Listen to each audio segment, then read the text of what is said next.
আমার প্রিয় ছাত্রছাত্রীরা, এই ভিডিওতে আমি তোমাদের রায় মার্টিনের প্রশ্নবিচিত্রা বই থেকে পঞ্চম শ্রেণীর পরিবেশ ও বিজ্ঞান বইয়ের 4 নম্বর স্কুল বুরদান রাস কলেজেন্টিক স্কুলের সম্ভাব্য আসা কিছু প্রশ্ন উত্তর নিয়ে আলোচনা করব। তো এখানে একের দাগের প্রশ্নগুলি হচ্ছে সঠিক উত্তরটি নির্বাচন করে নিচে দাগ দাও।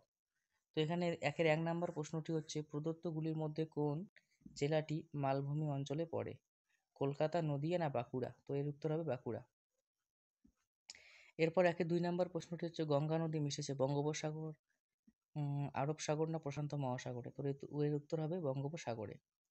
এরপর 3 নম্বর প্রশ্নটি হচ্ছে ঘুম রেলওয়ে স্টেশন যে জেলায় অবস্থিত? দার্জিলিং, জলপাইগুড়ি না মালদা? তো এর উত্তর হবে দার্জিলিং। এরপর 4 নম্বর প্রশ্নটি হচ্ছে মাস্টারদা নামে পরিচিত ক্ষুদিরাম বসু, প্রফুল্ল চাকি না সূর্য সেন? তো এর উত্তর হবে সূর্য সেন। এরপর 5 নম্বর প্রশ্নটি হচ্ছে একটি অর্থকারী পোকা হলো মশা, মাছি না মৌমাছি? তো এর উত্তর হবে মৌমাছি। এরপর 2 দাগের প্রশ্নগুলি হচ্ছে বাম, গুপ্ত ও ডান স্তম্ভ মিলিয়ে লেখো। তো এখানে বাম স্তম্ভে রয়েছে জৈব সার 1, তো 1 নম্বরের উত্তর হবে এখানে ঘ, জৈব সার এটা হবে এখানে হবে গোবর। এরপর 2 কীটনাশক, তো এখানে কীটনাশক হবে নাম্বার নিম তেল। এরপর 3 নম্বরে রয়েছে বাঁশের গেল্লা, তো এখানে এর উত্তর হবে ক নাম্বারটি তিতুমির। এরপর 4 রয়েছে সতীদাহ প্রথার রথ, তো এর উত্তর হবে গোয়া, রাজা রামমোহন রায়। তো এরপর 5 নম্বর রয়েছে খনিজ সম্পদ, তো এর উত্তর হবে এদিকে খ অর্থাৎ কয়লা। তো এর নিচে উত্তরগুলি দেওয়া আছে, তোমরা ভালো করে মিলিয়ে নেবে। তো এরপর 3 দাগের প্রশ্নগুলি হচ্ছে এক কথায় উত্তর দাও যে কোনো 5টি। তো এখানে 1 নম্বর প্রশ্নটি হচ্ছে পশ্চিমবঙ্গের কোন জেলায় চা জগৎ বিখ্যাত? তো এর উত্তর হবে দার্জিলিং। এরপর 2 নম্বর প্রশ্নটি হচ্ছে স্বাধীনতা দিবস কোন তারিখে পালিত হয়? তো এর উত্তর হবে 15ই আগস্ট।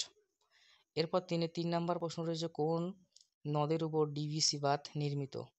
তো এর উত্তর হবে দামোদর। এরপর 4 নম্বর প্রশ্নটি হচ্ছে একটি জিওল মাছের নাম লেখো। তো এর উত্তর হবে কই। এরপর 5 নম্বর প্রশ্নটি হচ্ছে জমি চাষ করার একটি আধুনিক যন্ত্রের নাম কি? তো এর উত্তর হবে হারভেস্টার বা ট্রাক্টর।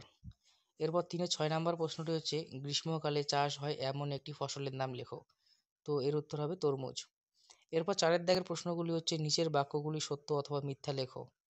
তো এখানে 1 নম্বর প্রশ্নটি সার্ডিন একটি সামুদ্রিক মাছ, তো এর উত্তর হবে সত্যি। এরপর 2 নম্বর প্রশ্নটি হচ্ছে দার্জিলিং জেলার প্রধান ফসল ধান, তো এর উত্তর হবে মিথ্যা।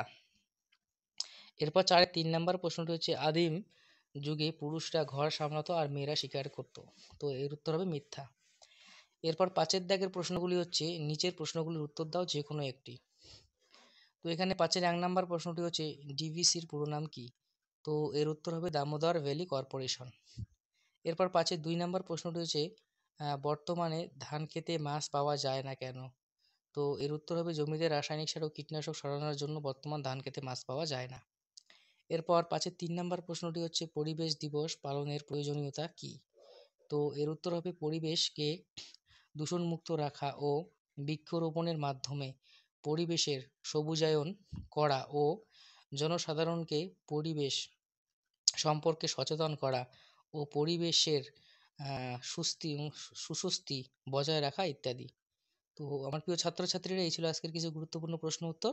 তো ভিডিওটি ভালো লাগলে লাইক করবে, কমেন্ট করবে এবং বন্ধুদের মধ্যে শেয়ার করবে। ধন্যবাদ।